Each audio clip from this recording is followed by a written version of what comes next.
Hi everyone, Miss McIntosh here, and in this week's session, we'll be talking a little bit about sociological imagination and connecting it with COVID. So, how is COVID 19 affecting the society in which we know it? So, of course, we know that COVID is a respiratory disease that is affecting not just Trinidad and Tobago, but the entire world. It has caused unemployment, family issues, educational setbacks, economic setbacks all over the world. So, how are we going to adapt to this new normal? You hear stories of countries that are on the brink of bankruptcy. Can the world really survive this pandemic? So we're going to use a little bit about psychology, about what we know or what we will know about sociology, to explain what is happening here in terms of this crisis. So sociology comes from the Greek term socio and logos. Socio meaning society and logos meaning the study. So basically, what we're trying to say is sociology is the scientific study of society and its interactions. Now, the interactions could be between people and it could be between institutions, right? So let's take a look at what is happening, right? So, you ask yourself, how is COVID being transmitted or spread? So we're saying that it's being spread via social interaction. And the only way they're telling us to flatten the curve is for us to social distance. But look at Trinidad and Tobago's culture. When we meet someone that we know, it's a hug up, at least before. It's a hug up, a kiss. Hey, how you going? Long time no see. But in doing that, we could be spreading this COVID and spreading it to persons who are deemed at risk. So our very nature of Trinbagonians,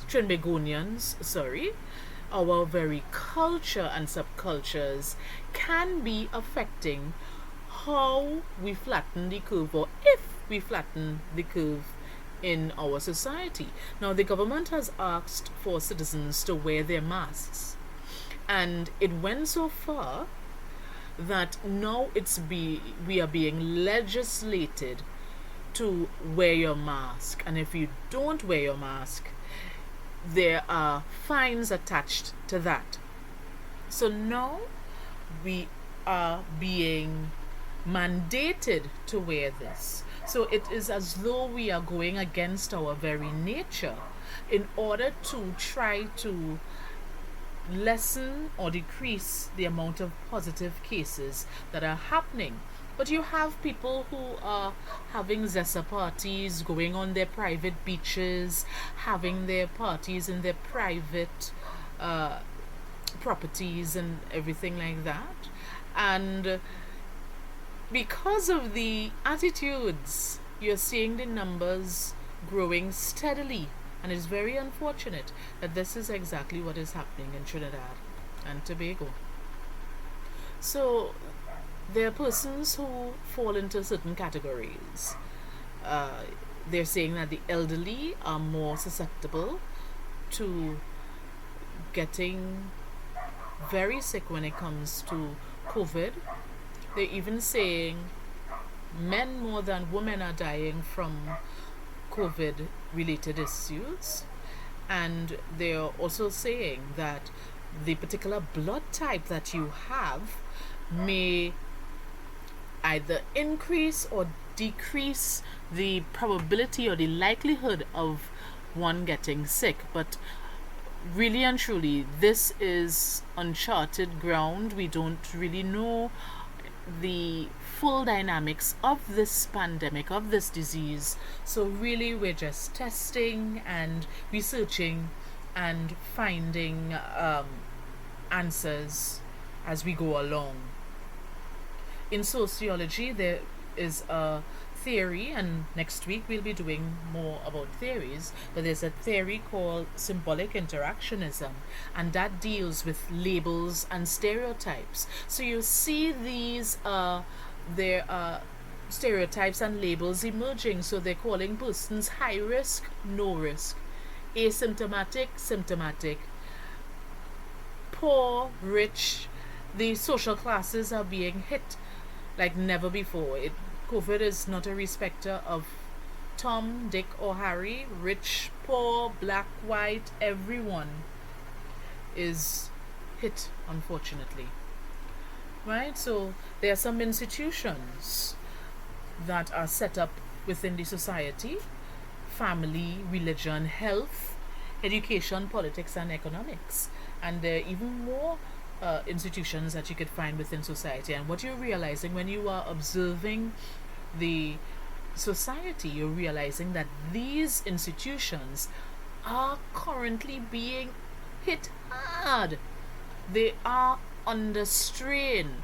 Now, there's also a theory called functionalism that says that the society must be in equilibrium or at a balance.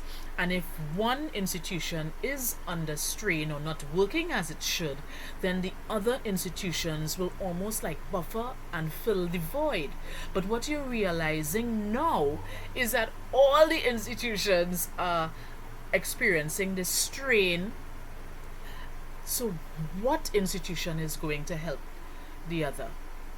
Now, the thing is, if there are no institutions, think about it really, if there are no institutions to help the other, then will society really be at a balance? And then there are other questions to ask. Will there really be a society? And if so, how will this society look?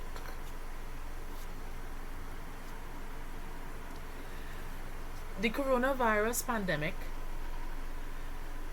in today's society has really brought on the issues of exposing pre-existing inequalities. You're seeing officers, at least in Trinidad, focusing on one social class versus the other social class. You're seeing racial tensions in America in the midst of COVID. You're seeing situations of rich versus poor. But have you noticed any other inequalities coming forward? Now, talking about sociological imagination and COVID. Now, sociological imagination was created by C. Wright Mills, and it stated that to understand one's own self, we must understand the relationship with self and society. And there's an issue of a personal problem versus a public issue.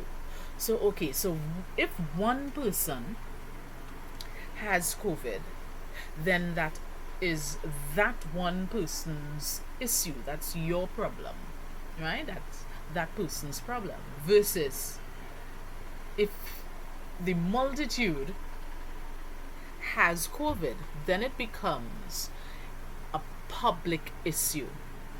So you have this society being affected by the individual problems that are occurring, and then you have the individuals being affected by the societal and the public issue. So one affects the other, and the other is also affected by the first one. So you have seen the connection between the self, which is the one person, and the society, which is the multitude. So because of COVID and how it is spread, the individual, which is yourself, me, we as individuals have to make a choice as to how to interact with one another in order to not affect and make it a public issue. So, what we have to do, we have to social distance, we have to sanitize, we have to wear the mask. So, there are things that within society, because society has been affected tremendously by COVID, it is now reliant on society, that is now reliant on individuals to do what we have to do to, in essence, solve the issue that the society is um, is experiencing right now. And individuals themselves are having issues with COVID. So they of themselves, as a personal issue, are also doing these health precautions in order to ensure that we, one, flatten the curve, and that two, that they do not get COVID themselves. So I hope that this connection, or showing you how sociology can actually explain what is currently happening right before our very eyes, I hope that sociological imagination as a concept is a little clearer to each and every one of us. So I want you, as budding sociologists, as we always say, I want you to look deeper than just the surface. Look around you, see what's happening, and see how sociology can be used to explain what you are experiencing and what society, by and large, is also experiencing. Okay? Take care. Bye.